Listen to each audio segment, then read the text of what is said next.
Good morning, everybody.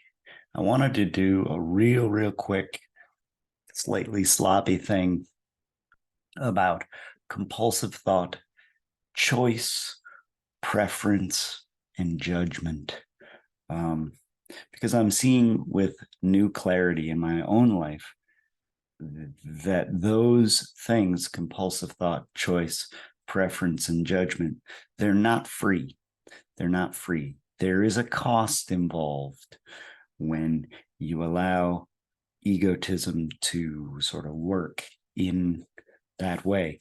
Compulsive thought are the thoughts that come up as purported solutions to your sort of fundamental insecurity.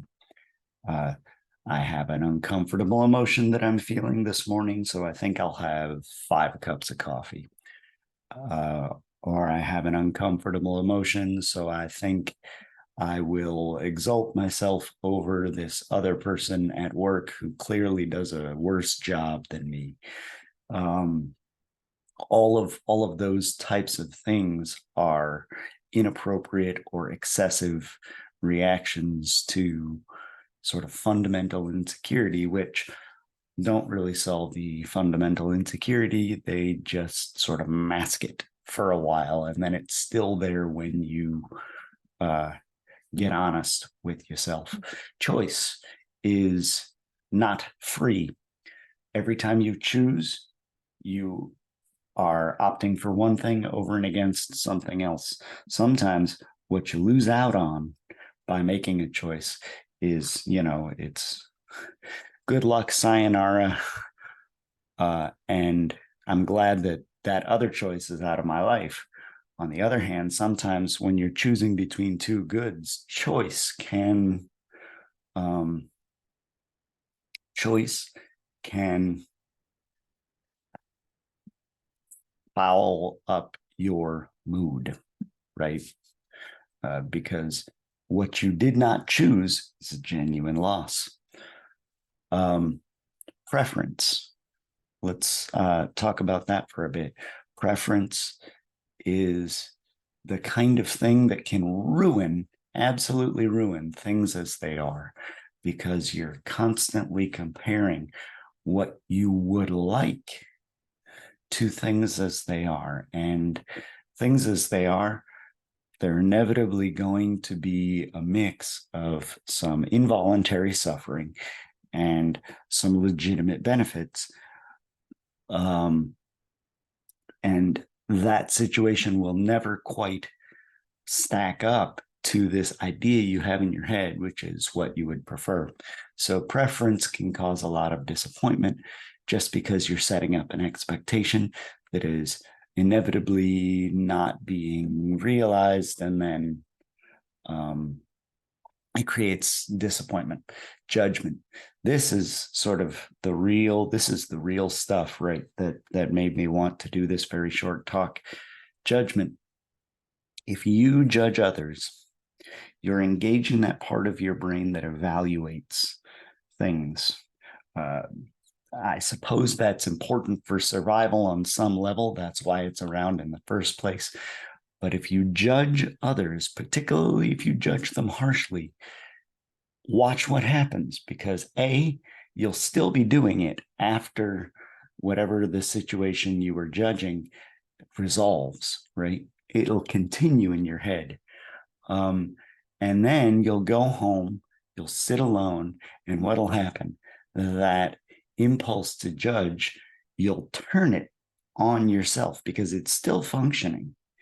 Things like um, compulsive thought, choice, preference, and judgment, they are actions with echoes. They're um, inner devices that once you turn them on, they don't turn off right away.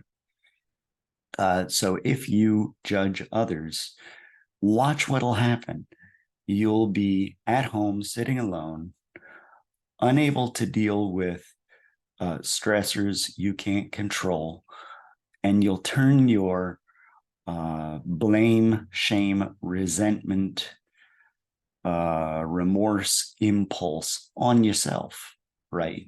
So when Jesus says, do not judge, lest ye be judged, what he doesn't mention is the person who's going to judge you foremostly. It might be other people, right? But it's also going to be you yourself, right? So watch judgment, watch choice, watch preference, and watch forms of thought that purport to solve uncomfortable emotion or insecurity, because that's going to be, it's going to teach you there's those things aren't free, they have consequences. And increasingly what we will need to ask as practitioners is, if I judge this person, do I want what it's going to cost me?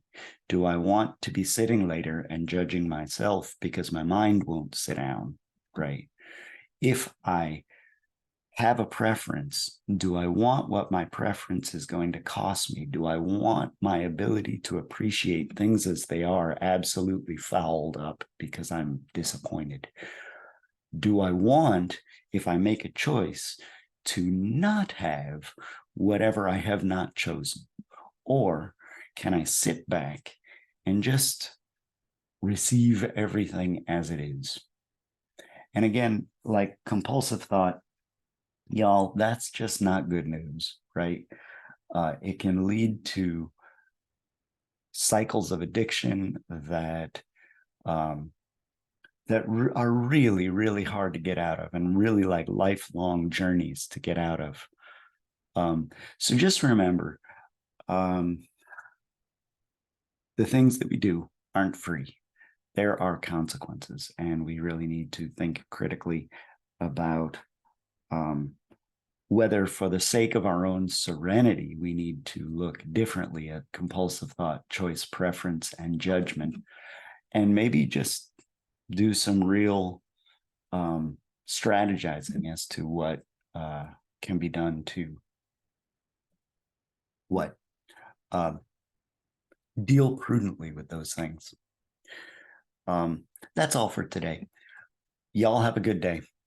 Take care.